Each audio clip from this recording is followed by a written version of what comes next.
Right then, this is a walk around video for a truly extraordinary looking car. Beauty's in the eye of the beholder, as they say. I absolutely love this car. It's a 1.8 Type S GT, but clearly you can see fairly extensively modified, certainly cosmetically. Immediately obvious, you obviously got the metallic paint, you've got these lovely gold alloys, high level Mugen style, I think it is a Mugen rear spoiler, it looks like. Front splitter spoiler there, decals around the car, gold Honda badge, decal on the top of the windscreen there in a language I'm not going to pretend to understand, but it is extraordinary looking and in beautiful condition. Just 59,000 miles on the clock. Front of the car very, very clean, obviously facelift model, so the new style front end. Bonnet generally good, the odd minor stone chip on there, you can see one tiny bit of paint flake. But for an 11-year-old car, it's done it remarkably well. But it just looks absolutely incredible. Better in the flesh than it does on the video, in all honesty. These videos never do them justice. Near side of the car, can't see any obvious indentations there at all. Beautiful gold alloy. So the gold and blue works so well. I know that's a bit of a Subaru thing. It's a bit of a kind of a nod to them on that, but it does look absolutely stunning. Black fuel cap. Near side rear alloy, again, lovely condition. It just looks absolutely sensational with that high level spoiler, I have to say. Then you've got the clouded or smoked rear lenses. Again, extra decals in the middle there, gold Type S badging, and that rather subtle looking spoiler. You'd not really notice it's there, would you? Offside of the car, driver's side, again, absolutely smooth in the panel work. Offside rear alloy, again, very, very good. Panel work and paintwork is very good on the car, I have to say. But it is a one-off. It really is an absolute one-off, this thing. Just coming to the back of the car, absolutely huge boots in these vehicles. It's again been kept very, very well. The wires you see there are from a previously fitted amp that was in the back, not in there anymore. Coming into the back, obviously three-door car. Again, rear seats don't look as though they've been used terribly much. Driver's door card, all very nice and tidy. Likewise, the passenger seats in the front there in very nice condition. Let's come to the front. Driver's door card again, very, very clean. Likewise, footwell area is really nice. And driver's seat for an 11-year-old car is in super condition.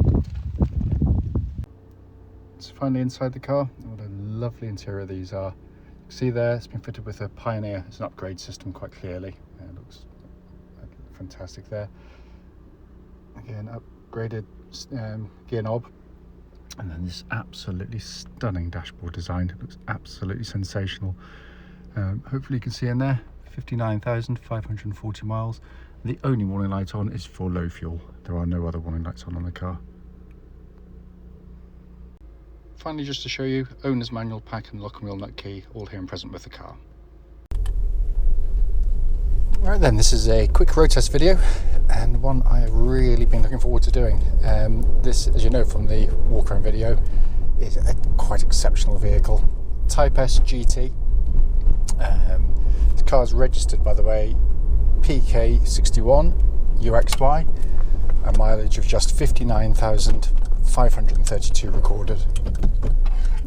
The reason we do, sorry, just move that out of the way. The reason we do all of our road test videos is to ensure that if anyone's online looking at any of our cars, they get to see the very car that's advertised actually in operation.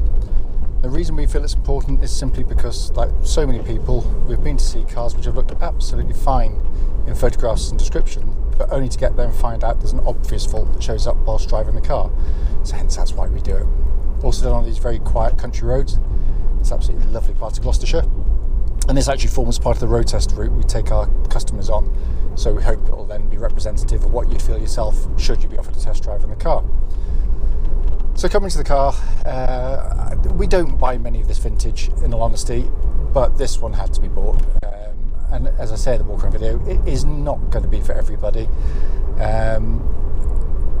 but that's not the reason. I love my Hondas, I'm a fan of them, and when I see a car like this, I just had to have it.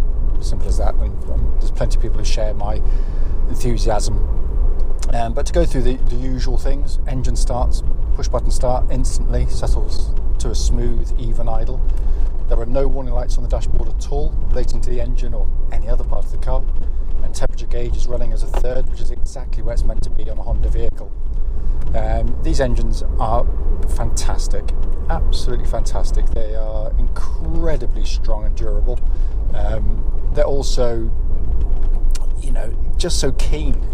Yet they're docile at low revs. It pulls with vigour, but it pulls with a lovely soundtrack as well. It's just a sweet edge, a refined mechanical edge to it, which Honda do absolutely brilliantly. They're also really good on fuel. I know that's probably the last people want to know about this car, but they really are extraordinarily good on fuel. Clutch on the car, absolutely perfect. The smooth in operation, bite point's exactly where it's meant to be. Then into the gearbox, which is your classic Honda affair. Short throw, snappy in action. It feels to me almost as if it's got a kind of a short shift on it, because like a shortened shift, because it does feel slightly shorter than it would do ordinarily. So it may have been done because there's been lots of modifications clearly done to the car, and obviously it's got this unique gear lever with Type S written on it. Feels absolutely fantastic. Gears select really nicely, nice and positive as you'd expect of any Honda. But just the whole thing is just a joy to drive. And then in some ways you come to the best part of the car for me, the steering and the chassis. The steering was always absolutely razor sharp on these things. And this is, it's just like going back in time. It's lovely to experience it, because it's in the moment you're turning the wheel, the car's moving with it. It's kind of that instant reaction that the whole thing kind of moves as one.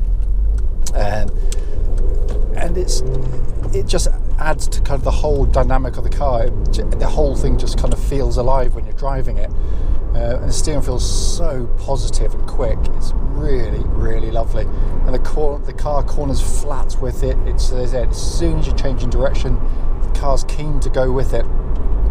It's just superb. Steering, by the way, I'll wait to get around the corner. I always say that when I go around the corner. I don't know why I do it. Tracks absolutely dead straight, and there's no vibrations at the speed or any speed up to the legal limit. Suspension on the car, pardon me, as I said, it's an enthusiast car.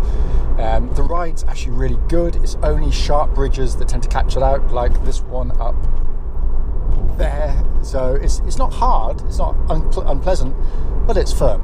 It is obvious there. But when you go through corners like that, just turn in, and the whole thing just goes in one lovely sweeping motion. Makes it all worthwhile.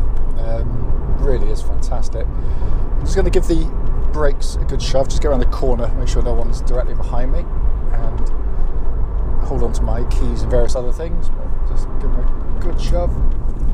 So it's a nice solid brake pedal on the car. What I'm looking for, I think it's got vented discs on the car. They have a slightly dead feel to them, always have done, but they pull, you push them hard and they respond brilliantly well. But what I'm looking for in particular is any kind of pulsing or vibrations coming from the brake pedal, and there's absolutely nothing at all. It's absolutely spot on. So finally coming inside the car, this car hasn't been cleaned yet. It's literally just arrived, although it hardly needs cleaning. It's in very, very nice condition in here, for a car that's now 11 years old. But it's just a lovely place to sit, I have to say. I know, it is the ultimate kind of Marmite car. You either like them or you don't, and I completely appreciate that some don't get it. I just think it's one of the most interesting cars to sit in and drive. This dash design for a driver is brilliant, because it's focused on helping you drive rather than kind of distracting you. So you've got this two-tier design, which looks stunning in the daylight, but even better at night when it's all illuminated. High up digital display, look at the road ahead, take information in, you're not taking eyes off the road at all. Then down below that, this beautiful kind of hologram effect, these floating dials that come out at you. So reminiscent of the early 80s Preludes, which is where it's essentially come from. It just looks absolutely fantastic in there. And again, it's all been kept really, really nicely in here.